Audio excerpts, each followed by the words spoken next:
আসসালামু আলাইকুম। আশা করি আপনারা সকলে খুব ভালো আছেন।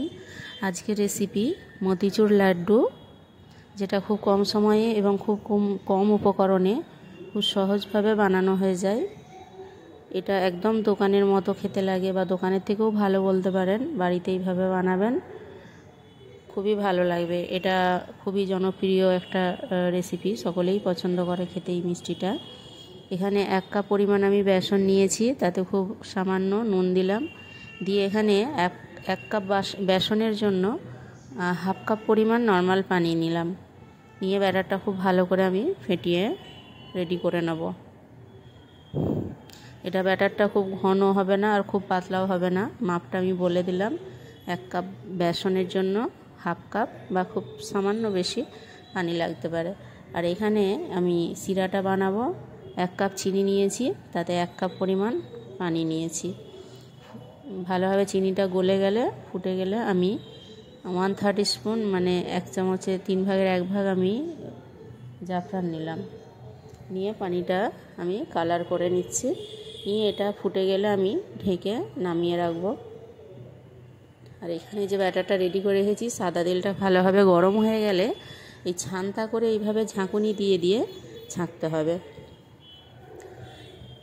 এখানে তেলেতে ছাঁকতে এটা 7 থেকে 8 মিনিট ম্যাক্সিমাম সময় লাগবে, তার বেশি লাগবে না। হাই ফ্লেমে রেখে 6-7 মিনিট ধরে এটা উল্টে পাল্টে ছেঁকে নিতে হবে। এভাবে নেড়ে ছেড়ে এটা ছেঁকে নেব। এই ভিডিওটি যারা দেখছেন, যদি আপনাদের ভালো লাগে অবশ্যই একটা লাইক দেবেন এবং প্লিজ সাবস্ক্রাইব করে পাশে থাকবেন। আপনারা এইভাবে বানাবেন বাড়িতে, খুবই সহজ বানানো। আর বিশেষ করে বাচ্চারা তো খুবই পছন্দ করে।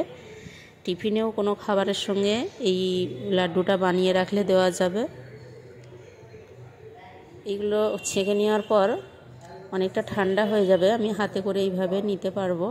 এই অবস্থায় আমি একটা মিক্সিং বলে এটা একবার ঘুরিয়ে গুঁড়ো করে নেব। খুব মিহি করে গুঁড়ো করব না, একবার জাস্ট ঘুরবে। কোনো এগুলো গোটা থাকবে দানাগুলো, আর কোনো গুঁড়ো হয়ে যাবে এইভাবে।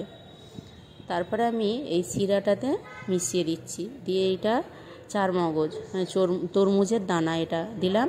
আর এখানে 1 চামচ ঘি দিয়েছি আমি, সেটা এখানে দেখানো হয়নি।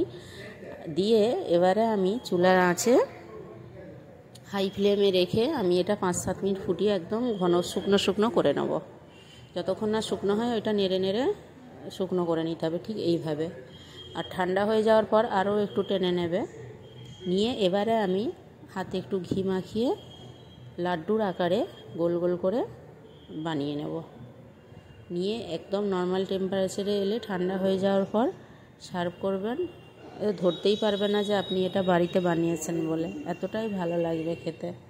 খুবই মজার একটা রেসিপি। আশা করছি আপনারা বুঝতে পেরেছেন। সকলে খুব ভালো থাকবেন, সুস্থ থাকবেন।